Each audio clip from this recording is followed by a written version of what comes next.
My husband died at 5:47 a.m., my son skipped the funeral reception for a gala and showed up at my door demanding millions.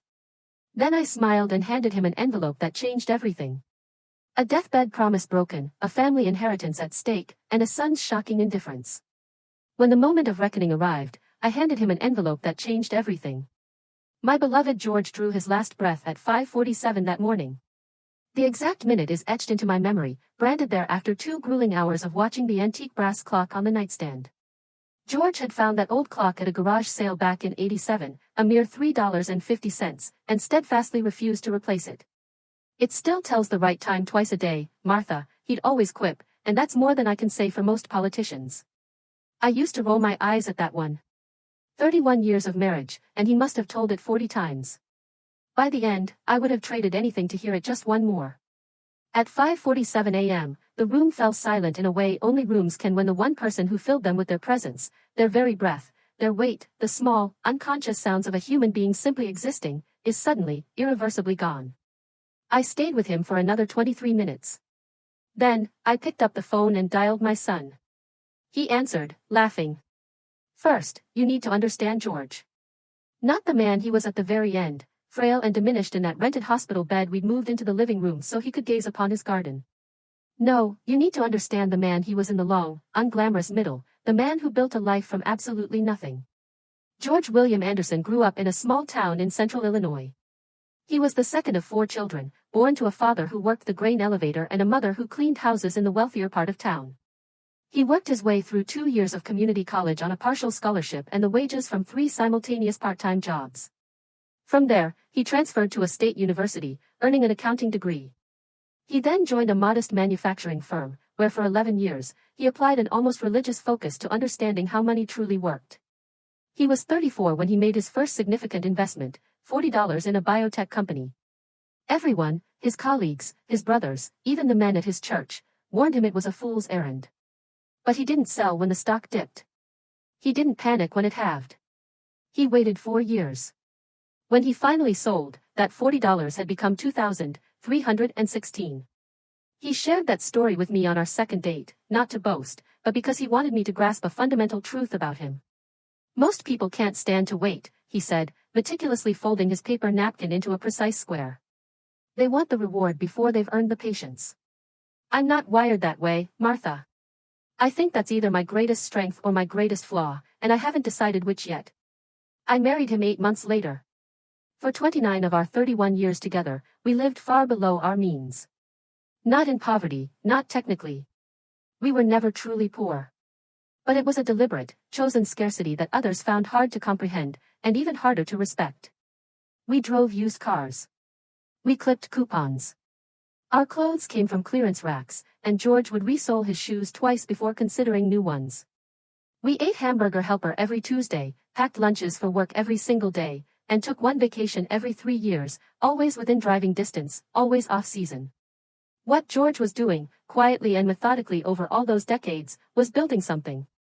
By the time he was diagnosed with Parkinson's at 68, a diagnosis that arrived with swift, cruel efficiency just 11 months into his retirement, George William Anderson had amassed $3.2 million. This included diverse stock portfolios, municipal bonds, 2 modest rental properties in neighboring counties, and a savings account robust enough to cover 7 years of the extensive medical care he would soon require. Our son, Julian, knew none of this. George and I had made a pact, sitting at our kitchen table with a steaming pot of coffee between us, that we wouldn't disclose the extent of our wealth to Julian until he demonstrated the kind of character that deserved it. We weren't being cruel. We weren't playing games. We were simply being parents in an old-fashioned sense, waiting to see who our child would become before handing him something that could fundamentally alter that becoming. We waited a very long time. Julian is 43 now. He sells commercial real estate in a mid-sized city 4 hours away. He drives a leased BMW, which he references in casual conversation more frequently than any adult really should. He's been married for 6 years to Cassandra, a woman with a peculiar talent for making everything she touches feel slightly less than it was before. He calls on birthdays. He visits at Christmas, usually for 2 days, always seeming vaguely impatient to leave. He sends polite enough cards. He is not a monster. I want to be very careful to state that he is not a monster. He is simply a man who, at some point in his 30s, decided that comfort was a virtue and convenience a right, and he arranged his life accordingly. He hadn't visited his father in 8 months before George died. He'd spoken to him by phone twice in those 8 months. When I called him at 6:15 that Tuesday morning, George's body still warm in the room behind me, Julian answered, laughing at something happening at the Hendersons' brunch. A brunch at 6:15 in the morning. That detail alone spoke volumes about the world Julian inhabited. A sudden, crystalline moment of clarity washed over me. I knew exactly what the coming months would entail. I just didn't know yet what I was going to do about it. Your father is dead, Julian. The laughter ceased. Silence. The particular silence of a person recalibrating, reassembling their expression from the inside out. Then, oh. Wow. That's, okay. When's the funeral? I told him Saturday. 4 days away. The funeral home had an opening. George had meticulously prearranged almost everything years ago, another detail Julian was unaware of. I saw no reason to prolong it. That's really short notice, he said. I didn't reply. It's just. Cassandra already bought her dress for the Ashford Gala. It's Saturday night. We've had these tickets for 3 months. Dad would understand. He'd want us to be practical. Practical? My husband was gone. His body hadn't even been moved yet. I hung up. I walked back to the chair beside the hospital bed, reached out, and took George's hand one last time. It was already cooling. I held it anyway. He'd want us to be practical, I murmured. I swear the brass clock ticked a little louder after that. That same morning, I called Arthur Blackwood. Arthur had been George's attorney for 22 years. A compact, precise man in his late 60s, he wore the same style of navy suit every day and kept a cactus on his desk because, as he once explained to George, I admire anything that can thrive on almost nothing. He answered on the second ring, offered condolences in the direct, non-performative way that George had always trusted, and told me to come in whenever I was ready. Soon, I said. There are things I need to understand. I'll pull the file today. What the file contained was this: George's existing will, drafted 4 years prior, left everything, the full estate, all accounts, all properties, every single asset, to Julian. George had informed me of this. I hadn't objected at the time, because then, I had believed, or desperately wanted to believe, that Julian would surprise us. That some crisis or the simple passage of time would reveal the better version of him that I was sure existed somewhere, dormant, waiting to be called forth. The funeral was on Saturday. Julian arrived 17 minutes late. He sat in the very back row, not beside me, not even near me. The back row, with Cassandra in a dark dress I recognized as new, her eyes already drifting to her phone before Reverend Miller had finished the opening prayer. I know this because Mrs. Evelyn Park, our neighbor for 27 years, a woman who has seen more of my life than most of my own family, leaned over and squeezed my hand at the exact moment I noticed. From the pressure of her fingers, I understood that she had noticed too, and that we were going to be doing this grief thing together, she and I. The way women so often end up doing the hard things quietly, without a fuss, because making a fuss would only embarrass everyone, and the person most deserving of embarrassment was clearly immune to it. The service lasted 47 minutes. The reception in the church basement continued for another 2 hours. Neighbors brought casseroles. George's former colleagues shared stories. His youngest brother, Thomas, who'd driven 6 hours from Ohio, sat with me for a long time and said nothing particularly useful, but said it with enough genuine heartbreak that I was grateful for his company. Julian found me at the 45-minute mark. He already had his coat on. He touched my arm, kissed my cheek, murmured his condolences, and hugged me while I stood stiff as a board. I felt him check his watch during the embrace. Twice. 2 distinct glances. I felt the movement of his wrist against my shoulder blade. Then he stepped back and said they needed to get on the road because the gala started at 7 o'clock, and it was a 4-hour drive. Your father's reception just started, I said. I know. I'm sorry. A brief pause. We'll come back next weekend. Go through Dad's things. Figure out the estate situation. Estate situation, I watched him walk across the church basement toward the door, past the tables laden with food that the women of this community had spent their mornings preparing, past George's brother, Thomas, who looked up from his coffee and watched Julian leave with an expression I won't attempt to describe, because some expressions are too old and too tired to need description. Julian didn't look back. Mrs. Park was beside me again. Neither of us spoke. Some things don't require words. Sunday morning, 6 a.m. I sat at George's desk in the dark. The desk was a massive oak piece he'd found at an estate sale and spent a weekend refinishing in the garage, listening to the Cardinals game on a transistor radio. Every drawer was organized with the precise, systematic approach that had driven me slightly crazy for 30 years, and which I now understood, sitting in the quiet of a house that felt 3 sizes too large, was one of the most intimate expressions of who George was. Everything labeled, everything filed, everything preserved. Because George believed that a record was a form of respect, that the act of documenting something was a way of saying, this mattered. This was real. This happened, I pulled out the original will, read it 3 times, everything to Julian. I set it down, picked up a pen, and started writing. My hands didn't shake. That surprised me. I thought they might. But there is a particular kind of calm that arrives when grief burns away every possible confusion and leaves behind only the clear, cold shape of what is right. My hands were steady. My thinking was clear. I had 31 years of George's example behind me, and George had taught me by demonstration, not lecture, that the right decision and the comfortable decision are different animals, and that only one of them is worth making. By noon, I had a list. By Monday morning, I was in Arthur Blackwood's office, sitting in the same leather chair I'd occupied 4 years ago when we signed the original will, George beside me, the afternoon light streaming through the same window. I slid a handwritten document across the desk and watched Arthur read it. He looked up, removed his reading glasses, and set them down. "He'll fight this," Arthur said. "Not if, but will." 22 years of knowing the family had given him that certainty. "He'll claim diminished capacity, undue influence. He'll say you were grieving, not thinking clearly. He'll make it ugly, Martha. I know these challenges can take years. They can be expensive, emotionally taxing." "Arthur," I said, folding my hands in my lap.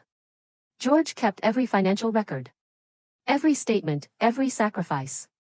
Every dollar we didn't spend so that money could compound for another year. I have 50 years of documentation in that desk. Any judge in this state will see exactly where that money came from and exactly what kind of relationship Julian had with the man who built it. Arthur was quiet for a moment. "And where is it going?" "The amended will?" "The Alzheimer's Association, the county public library." George used that library every week of his adult life, and it's been underfunded for a decade. "And a scholarship fund for first-generation college students in this county, because George was one, and nobody ever helped him." Another silence. "Julian gets nothing?" "Julian gets exactly what he gave his father." Arthur picked up his pen. "I'll need a few days to draft this properly." "Take the time you need. Take all the time in the world." George taught me how to wait. 6 weeks passed. I cleaned out closets. I tended the garden. I had George's old transistor radio repaired by a man in town who claimed he hadn't seen one like it in 20 years, and I placed it on the kitchen windowsill where I could listen to the Cardinals while making coffee. I went to dinner twice with Mrs. Park. I slept better than I expected and cried more than I expected, and on the whole, found that grief, like most hard things, was survivable in a way that couldn't be understood from the outside. Then Julian called. Cheerful. Breezy. The voice he reserved for business calls, warm but calibrated, the warmth having a practiced quality, like a man who learned friendliness the way others learn a foreign language. "Hey, Mom. Hope you're doing okay. Listen, Cassandra and I have been talking. Some really exciting investment opportunities have come up, and we were thinking, once the estate settles and we get everything sorted out, we'd love to sit down with the financial team and talk through some options. It might make sense to liquidate some of the smaller assets first. So, if you could set up a meeting with Arthur." He kept talking. I stood at the kitchen window and watched a robin land on George's garden, on the wooden stake beside the tomato bed that George had painted red because he said tomatoes needed something cheerful to grow toward. Probably need to get an accounting of all the holdings, just so we have a clear picture. And Cassandra has a contact in commercial real estate who might be interested in the rental properties. "Come Sunday," I said. A pause. "Sorry?" "Come Sunday. Bring Cassandra. I have something for you." They arrived 20 minutes late. I had anticipated that. Cassandra came through the door first, wearing oversized sunglasses that she kept on indoors, scanning the living room with a particular kind of attention I recognized from the one time, years ago, when a real estate appraiser had walked through the house. She moved her eyes across George's furniture, his books, his framed photographs from 50 years of Cardinal seasons, and I watched her reach conclusions. "This is so cozy," she said with a smile that meant the opposite. Julian kissed my cheek, said I looked well. He was already glancing past me toward the desk, toward the room, his eyes conducting the same inventory his wife's had just completed. The two of them, as well matched in this as they were in most things. I brought coffee. We sat. Cassandra kept her sunglasses on. Julian folded his hands on the table in the comfortable, expectant posture of a man who believes he is about to receive good news. "So, what's this about, Mom? Estate paperwork ready to sign?" "Something like that," I said. I stood, walked to George's desk, opened the top right drawer, labeled in George's precise handwriting, "Correspondence, active," and removed the plain white envelope that Arthur had delivered 3 days prior. I walked back to the kitchen table and held it out. Julian took it, smiled his confident business smile, and turned it over in his hands. "Is this?" He started to laugh a little, some private certainty in his chest telling him this was money. This was why he'd driven 4 hours. This was the moment the long waiting converted to something useful. "This is why you came, right?" "That's right," I said quietly. "That's exactly why you came." He opened the envelope. He started reading. The smile disappeared. Not quickly, but gradually, the way light fades at the end of the day. Each clause of the document pulled something out of his face until there was nothing left but white. His hands started trembling. Cassandra leaned across, read over his shoulder, and went utterly still. Julian looked up at me. "Mom?" His voice had changed entirely. All the business warmth was gone, stripped away to something younger and raw underneath. Something I recognized with a complicated kind of pain as the voice of the boy he'd been before the BMW and the galas and the practiced confidence. "What is this?" "It's your inheritance." He flipped through the pages. 3 pages. Arthur's careful legal language making it precise and airtight. "There's nothing here. There's no money. It all goes to charities." "The library?" He looked up, and I saw something else in his face now, behind the confusion, the beginning of outrage. The indignation that arrives when a person has been so certain of something for so long that its absence feels like theft. "You can't do this. This isn't legal." "Dad's original will has been superseded," I said, picking up my chamomile tea. "Legally and properly. Arthur Blackwood has the documentation. 22 years of George's financial records are filed with that documentation. Every sacrifice, every year of hamburger helper, every pair of shoes resold instead of replaced, every dollar that compounded over 50 years while your father worked and waited and built something. It's all there, Julian. Every judge in this state will see exactly what that money is and exactly where it came from. You can't." He stood up, then sank back down. His hands were shaking badly enough now that the papers rattled. "I'll get a lawyer. I'll challenge this. I'll tell them you were grieving, that you weren't in your right mind, that someone pressured you." "You're welcome to try," I said. I said it gently, not cruelly. Genuinely gently, because cruelty had never been my impulse, and I had no interest in it. Now, Arthur has anticipated every challenge. "But I'd encourage you, Julian, before you spend money on attorneys, to sit quietly for a moment and think about what a courtroom proceeding would look like. What it would require you to explain. The phone call at 6:15 in the morning when you were at a brunch. The gala. The back row. The watch." He stared at me.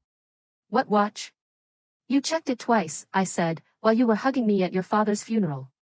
The silence in that kitchen was the loudest thing I'd ever heard. Cassandra had taken her sunglasses off. She was looking at me with an expression I had never seen on her face in 6 years of knowing her. Not contempt, not calculation, not the bored assessment she usually wore. She looked, for the first time, like a person confronting something she hadn't prepared for. I looked at my son, truly looked at him. I saw his father's hands, the same square shape, trembling now around papers that had rearranged his universe. I saw a man who had made 30 years of small choices in the direction of comfort and convenience, and had arrived, as those choices will eventually bring you, at a moment of reckoning. I felt something for him in that moment.